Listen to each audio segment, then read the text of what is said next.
तो चलिए दोस्तों, आज मैं आप लोगों के लिए 3 प्रश्न लाया हूं और इन तीनों प्रश्नों को आप बहुत ध्यान से देखिएगा। यदि आपको इन तीनों प्रश्नों के उत्तर पता है तो आप लोग मुझे फटाफट कमेंट करके जरूर बताइएगा। पहला प्रश्न देखिए, 40 भागित 10 गुणित 4, इसका उत्तर क्या होगा? यहां पर देखिए दूसरा प्रश्न है 40 भागित 40 भागित 40, इसका उत्तर क्या होगा? और यहां पर देखिए 714 भागित 7। सबसे ज्यादा समस्या इस वाले प्रश्न में होता है, इसके उत्तर बहुत लोग गलत जवाब देते हैं। तो आप लोगों को यदि तीनों का प्रश्न उत्तर पता है, तीनों का उत्तर पता है तो तीनों का उत्तर कमेंट कीजिएगा और जिस भी प्रश्न का उत्तर पता है क्रमांक लिखकर उत्तर भेज दीजिएगा।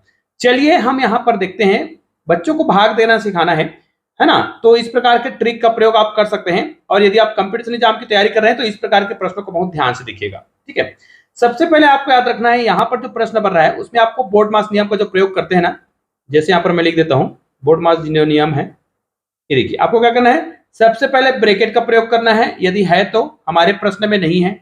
यहां पर दिया है ऑफ, अगर ऑफ है तो करना है, नहीं है तो कोई दिक्कत नहीं है। यहां पर देखिए डिवाइड है, उसके बाद मल्टीप्लाई है ना। तो यहां पर हमारे प्रश्न में डिवाइड दिया हुआ है। कई लोग इसमें क्या करते हैं, ये 40 है भागित 10 गुणित 4, तो यहां पर वो क्या करता है 10 को 4 से गुना कर देता है, 10 चौक 40 और 40 को 40 भाग देकर उत्तर कितना ला देते हैं, 1 ला देते हैं, जो कि क्या है, गलत है। आपको करना क्या है, भाग की संख्या को पहले हल करना है। इसका मतलब यह है, चाहे तो आप इसको इस प्रकार हल कर सकते हैं, 40 इसको भाग को हम गुना में बदल देंगे तो ये 1/10 हो जाएगा। ठीक है, उसके बाद ये 4, ठीक है, अब ये 0 और 0 कट जाएगा। अब आपके पास बचा है 4 गुणित 4, अर्थात आपका उत्तर कितना आएगा, 16 आएगा। और दोस्तों ये आपका बिल्कुल परफेक्ट आंसर है। एक समय ऐसा लग रहा था कि इसका उत्तर कितना आने वाला है, 1 आने वाला है, तो इसका सही उत्तर कितना आ गया हमारा, 16 आ गया। अब यहां पर हम क्या करेंगे, क्योंकि इस प्रकार के जो प्रश्न है ना उसको देखकर ऐसा लगता है कि हम क्या करें, 40 को 40 से डिवाइड कर दें, है ना, हमारा उत्तर कितना बचा, यहां पर 1 बचा, फिर 40 को फिर से क्या करेंगे, 1 से भाग देंगे, तो ऐसा लगता है कि हमारा उत्तर कितना आने वाला है, 40 आने वाला है। क्योंकि कई लोग यहां पर इन दोनों को कटा देते हैं, फिर 40 हुआ भाग 1 करेंगे, उत्तर 40 ला देंगे, जो दोस्तों जबकि ये उत्तर क्या है, बिल्कुल गलत है। वास्तव में इसका सही तरीका क्या है, तो याद रखिए, जब आपको भाग की संक्रिया बार बार दिया हो, बार बार भाग की संक्रिया दिया हो, तो आपको क्या करना है, शुरुआत वाले जो संख्या है उसको लिख लेना है इस प्रकार, और बाकी जितने बार भाग की संक्रिया दिया हो, है ना, बार बार अगर भाग की संक्रिया दिया हो, कितने बार भी क्यों ना दिया हो, तो बाकी के जो भाग की संक्रिया है उसको बटे में लिखकर आपको क्या कर देना है, इस प्रकार गुना कर देना है। ठीक है, अगर ये और भी भाग की संख्या होता तो उसको हम नीचे में और गुना कर देते। मतलब शुरुआत वाला संख्या ऊपर में रहेगा, बाकी सभी संख्या भाग की संख्या में, उसको हम सबको क्या कर देंगे, नीचे में लिख देंगे और गुना कर देंगे, नीचे में गुना कर देंगे।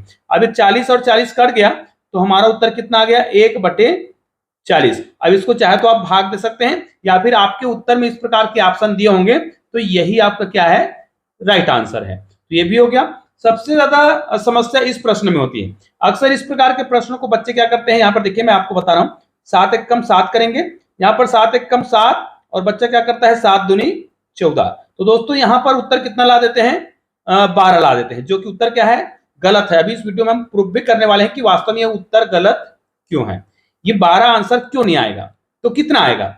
चलिए हम यहाँ पर देखते हैं, मान लीजिए 714 है और हमारे पास 7 आदमी है, ठीक है, 7 आदमी हैं, और ये मान ले जाए पैसा है ना, अगर ये रुपया होता, ठीक है, अगर ये रुपया होता तो इसको हमें 7 आदमी में बांटना है। तो सबसे पहले 7 लोगों को हम 100-100 रुपए देते तो कितना हो जाता, 700 रुपए हो जाता, है ना। याद रखिए 7 व्यक्ति को पूरा आपको ये 100-100 रुपए देना है। याद रखिए मैं पूरा नहीं लिख रहा हूं, यहाँ पर 7 व्यक्ति को देना है, ठीक है। चलिए मैं आपको लिखकर बता भी देता हूँ, 1 2 3 4 5 6 7। तो ये 714 को अगर ये रुपया होता तो 7 व्यक्ति में बांटना होता, तो हमने कितना रुपया दिया, 100-100 रुपया।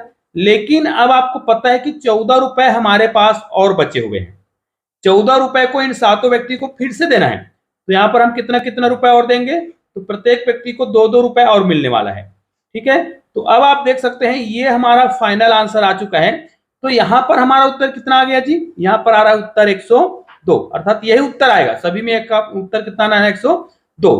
तो यहां पर उत्तर कितना आ रहा है, 102 आ रहा है, जबकि यहां पर कितना आ रहा था, बार आ रहा था। कहने का मतलब यह है, जब भी आप कोई संख्या को भाग देते हैं, तो यहां पर मैं आपको तरीका सिखा रहा हूं आपको भाग कैसे देना है। तो देखिए यहां पर आप क्या करते हैं, 7 एक कम 7, लेकिन ऊपर की संख्या को जब भी आप भाग दें तो उनको एक एक करके भाग देना है। जैसे यहां पर देखिए एक एक अंक, मतलब यहां पर 7 एक कम 7, अब ये एक दिखाई दे रहा है जो कि 7 से छोटा है, भाग तो नहीं जाएगा, तो बच्चा क्या करता है, दोनों को एक साथ ले लेता है। तो ऐसा नहीं करना है, आपको 7 से भाग देना है, एक को भाग नहीं जा रहा है, तो हम शून्य बार भाग देंगे। ठीक है, उसके बाद अब ये 2 अंकों की संख्या हो गया, तो 7 दूनी 14 करेंगे। तो ये देखिए अब हमारा सही आंसर है। चाहे तो इसको आप मोबाइल में जांच करके भी देख सकते हैं। निश्चित रूप से बहुत ही प्यारा सा वीडियो है, तो इसलिए इस वीडियो को अधिक से अधिक शेयर जरूर करिएगा। चलिए मिलते हैं एक और बेहतरीन वीडियो के साथ, तब तक के लिए जय हिंद, जय भारत।